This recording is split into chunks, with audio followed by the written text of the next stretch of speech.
There's more to enjoying a dull life than watching paint dry. We can watch grass grow in the summertime. In the wintertime, we can watch snow melt. One thing we like at the Dull Men's Club is what we call safe excitement. Dull Men's Club is a place in cyberspace where dull men can hang out and share their experiences with fellow dull men without worrying about being criticized. It's a sanctuary for people that enjoy the dull life. We get tired of reading and hearing so much about people always striving for the glitz and glam, always trying to get a fancier car, a bigger house, trying to keep up with the Joneses. I don't know who the Joneses are anyway. Do you?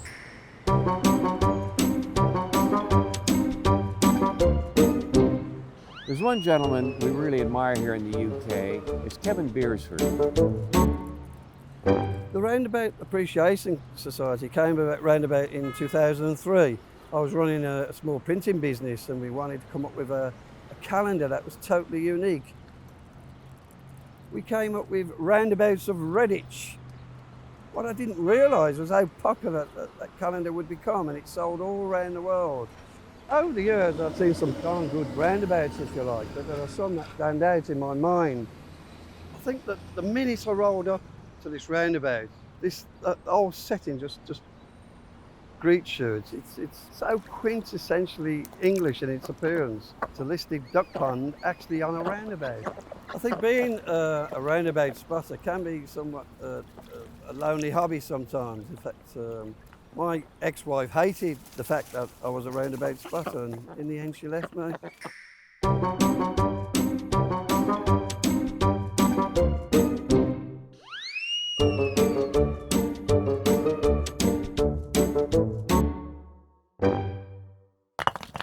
I worked for 16 years at Rothwell Colliery, just south of Leeds. And when it closed in 1984, the buildings were knocked down and the site became derelict. I noticed that these bricks were lying about and the names of the brickmakers were there.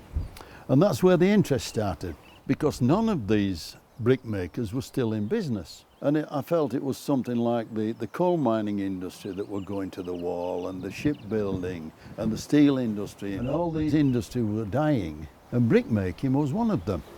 And it became a bit of an obsession. I've never really counted them, but I reckon we've got about 150. And everyone really has got a bit of a story. Accrington Norris were some of the best bricks in the country, and apparently another company were calling their bricks iron. So Accrington changed it round to Norrie, so it's iron backwards. My wife Maureen is long suffering, and gradually as the collection built up, I intruded onto her lawn and she didn't like it, so I was told that was it. She put the kibosh on me building this path any further out than that. I got away with it. We've started a website. We have over 100 categories of items now that there are museums for. Ordinary items like soap, coat hangers, typewriters, shopping trolleys. The list is endless.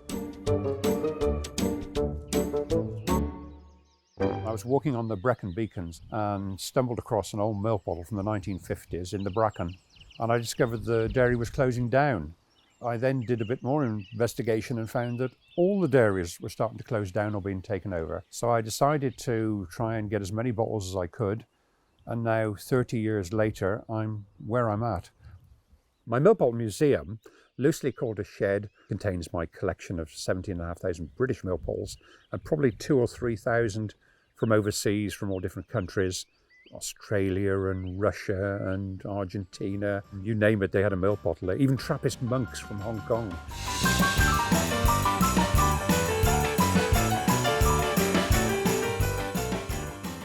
When they were filming Great Balls of Fire, they wanted a couple of period milk bottles, so they got in touch with me. And my bottles were in the film. Jerry Lewis came over to the UK in the 1958. He was on the wagon. So they put my 2 milk bottles with milk in a champagne bucket in his London hotel room, filled with milk, and they zoomed symbolically on them, to say he was drinking milk and not the alcohol. A couple of weeks later, a box arrived at the post, and you could hear it going, dink, dink, dink, dink. And I opened it up and there's two milk bottles rolling about in there loose, not packed. So I said a few choice words and put it down to experience. And about 6 months after that, I was sending a bottle to the States. And you know when you have a box that's gone back and forwards, it has so many layers of wrapping on, it just gets heavier and heavier. I thought, I'll get rid of some of this wrapping. And I ripped it off, and stuck just underneath was this white envelope. And inside the white envelope was a really nice letter from the film company and a £50 note.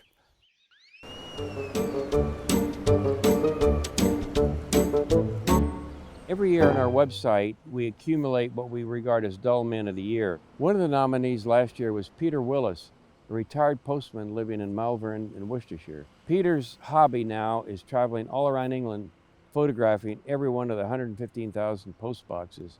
I had a heart bypass in 2007. I was encouraged to exercise and get myself a hobby.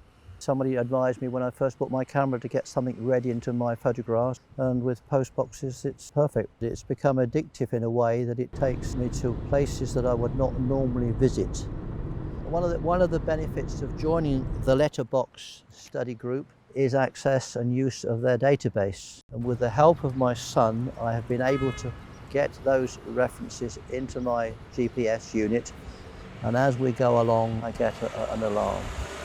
My wife often comes with me while we're looking for post boxes, but I am let off the leash every now and again, and I then, with my gizmo, track down post boxes. Lovely box. It's 150, 60 years old. Absolutely wonderful. But look at this rubbish plate, and when it was put on crooked. Look, there's paint tears here. I could have a field day. I mean, it's an antique. It's special. It's lovely. The world without post boxes would seem rather strange. It could happen with the demise of domestic post letter writing. I wouldn't know when I last wrote a proper letter. Apart from an odd birthday card, there really isn't much use, I have to be honest, to use a letterbox and probably even buy a stamp. One of the things I like to do is go over and ride the longest escalator there is in the UK. It's the one at the Angel Tube Station. There's signs there that say, stand on left, walk on right. I don't want to walk. If I want to walk, I'll take the stairs. It's like I'm just floating down into the subway station. And if I want, I can look at the adverts on each side of the escalator. I like to read them. And if you don't finish reading a poster the first time you see it, you can bet your bottom dollar so it's going to come along again and you can finish reading the poster.